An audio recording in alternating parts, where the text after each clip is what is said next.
It was a sunny Saturday in our cramped Boston apartment, and I was on a mission to declutter. Ethan was at work, managing a trendy new restaurant downtown, so I tackled his side of the closet, a chaotic pile of old sneakers, wrinkled ties, and a box of faded college hoodies. While digging, behind a dusty shoebox, I found a leather journal, his initials embossed on the cover.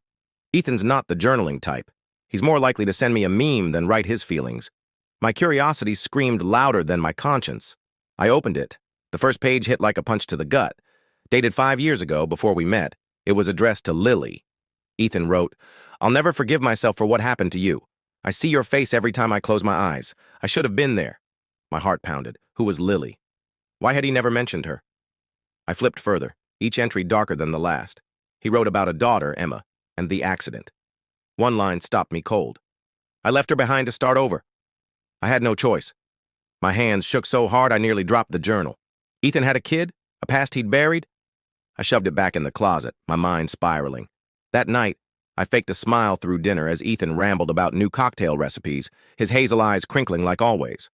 But all I could think was, who are you? Was I about to marry a stranger? The next morning, while he was at the gym, I read more. The journal painted a chilling picture. Ethan had been married to Lily for 2 years. She died in a car crash when their daughter, Emma, was 3. Ethan wrote about leaving Emma with Lily's parents, saying, "I can't look at her without seeing you. I'm not strong enough." He described guilt, shame, but also relief at escaping to Boston for a new life. My Ethan, who'd spent months planning our Cape Cod wedding, string lights, peonies, a beachside vow exchange, had abandoned his daughter? I wanted to confront him, but fear glued my mouth shut. What if there was more? I needed answers without tipping him off. I started with his best friend, Ryan, the charming bartender who's always at our game nights, cracking jokes and flirting with everyone. I met him for coffee at a cozy shop near his bar and casually asked about Ethan's past. When I mentioned Lily, Ryan's smile froze. "Just an old girlfriend," he said, stirring his latte too fast. His eyes darted to the window, and I knew he was lying. Then there was my sister, Mia, 27, female, who's been weirdly obsessed with our wedding plans, insisting on picking my dress, the cake, even the playlist. When I asked if she knew Ethan's old friends, she snapped, "Why are you digging into ancient history? Focus on your big day." Her defensiveness was a red flag. The real bombshell came on Monday. I borrowed Ethan's laptop to check my work schedule, he's notorious for never logging out, and his Gmail was open. An anonymous message stared back at me. "Leave Ethan before it's too late. Ask about Lily." My pulse hammered like a drum. Was this a prank? A jealous ex? I forwarded it to my personal email and deleted the trace, hating how sneaky I'd become. I created a burner account and emailed the sender. To my shock, they replied within hours, a woman named Sarah, claiming to be Lily's sister. She said Ethan wasn't who I thought and begged to meet. Against every rational instinct, I agreed. We met at a quiet cafe in Back Bay, the kind with overpriced lattes and exposed brick walls. Sarah was in her late 30s with tired eyes and a nervous habit of twisting her ring. She didn't waste time. She said Ethan was driving the night Lily died. They'd been at a friend's party, and he'd had a drink. Not enough to be legally drunk, but enough to dull his reflexes. On a rainy highway outside Providence, their car hit a guardrail. Lily died on impact. Ethan walked away with a bruised rib and a cut on his forehead. He never told the police about the drink, and Sarah's family blamed him for the crash. Worse, he left Emma with them and vanished, cutting all contact. Sarah slid a photo across the table. Ethan, Lily, and baby Emma, smiling at a park. The same photo I'd found tucked in the journal, creased and worn like he'd held it 1,000 times. I felt like the air had been sucked out of the room. Ethan wasn't just hiding a past. He'd lied about a tragedy he might have caused. I went home, avoided his texts, and cried in the shower until the water ran cold. My mind churned with questions. Was he reckless? A coward? Did he even love me? Or was I just part of his new life? I couldn't look at him without seeing that photo, Lily's smile, Emma's tiny hand in his. But the hits kept coming.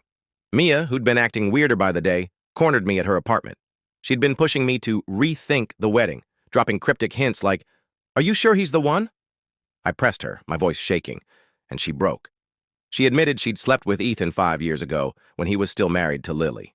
It was a drunken one-night stand at a party in Providence. Before I met him, she swore it meant nothing, that she'd kept quiet to protect me, but her guilt explained her overbearing wedding meddling. I felt like I'd been punched in the chest. My own sister betraying me like that? I told her to stay out of my life, until I could process it. She cried, begging for forgiveness, but I walked out. I wasn't done. I confronted Ryan at his bar after closing, the neon signs casting a red glow over the empty stools. I told him I knew about Lily and the email. He sighed, running a hand through his messy hair, and admitted he'd sent it. He'd been in love with Lily since high school, and when she chose Ethan, it broke him. After the crash, he blamed Ethan for her death, saying he was reckless, selfish. When Ryan saw Ethan's engagement announcement on Instagram, he tracked down Sarah and fed her information, hoping to ruin Ethan's perfect new life. He showed me texts he'd sent her, egging her on to confront me. Ryan's charming facade cracked as he ranted about Ethan abandoning Emma like she was nothing. I left the bar dizzy, wondering who to trust. Everyone had an agenda. I couldn't avoid Ethan forever. Last night, I sat him down in our living room, the journal on the coffee table like a loaded gun. I laid it all out. The journal, Sarah, Mia, Ryan, the email. He collapsed on the couch, face in his hands, tears streaming down his cheeks. He admitted everything. He was married to Lily for 2 years.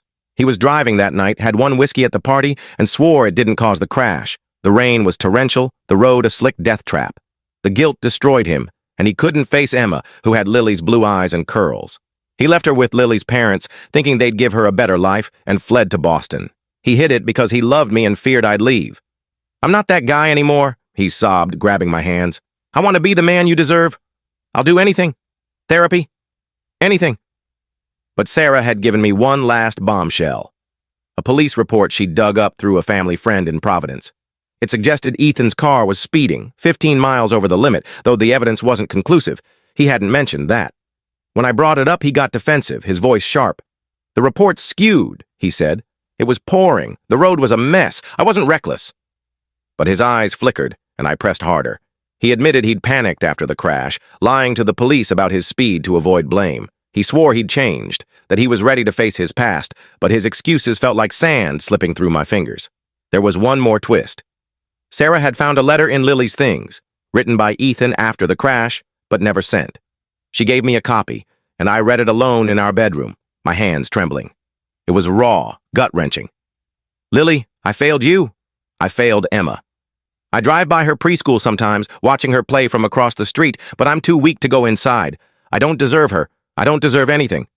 Reading it, I saw both the man I loved, tortured, human, and the coward who ran. He'd been watching Emma from afar, too ashamed to reach out. This morning, I dug deeper. I found Lily's parents' number in an old email Ethan hadn't deleted. I called, my voice shaking. Lily's mom, Diane, answered, her tone cold but weary. She confirmed Emma was with them, now 8, happy but curious about her dad. When mentioned Ethan, Diane's voice hardened. "He left her like she was nothing," she said. "He called yesterday begging to see her, but I don't trust him." I asked about the crash. Diane said the police suspected speeding but couldn't prove it. She didn't know about the drink but said Ethan was always reckless. I hung up, my head spinning. Now I'm sitting in our apartment, my wedding dress hanging in the closet like a ghost. The venue's booked. White tents, ocean views, peonies everywhere. Invitations are sent, RSVPs rolling in. But I feel like I'm staring at a stranger's life. Sarah says Ethan's a monster who'll hurt me again. Ryan calls him toxic, a walking red flag. Mia, of all people, thinks I should give him a chance, saying he was broken back then and loves me now. She's been texting apologies, but I can't deal with her betrayal yet. Ethan's begging to make it right, promising therapy to reconnect with Emma, to be honest. He called Diane again this morning, leaving a voicemail pleading to see Emma, but she hasn't called back. I don't know what to believe. The police report nags at me. Was he reckless, or was it just a tragic accident? Can I trust his tears, his promises? I think about Emma, an 8-year-old girl out there without a dad, and wonder if I'm betraying her by staying. But I also see Ethan's pain, his letter, his regret.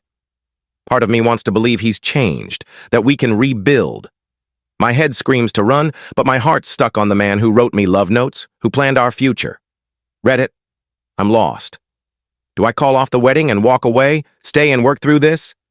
Am I TA for snooping, or for even considering staying with someone who lied about a daughter, a dead wife, a crash he might have caused? I keep rereading his letter to Lily, torn between his guilt and his lies. What would you do?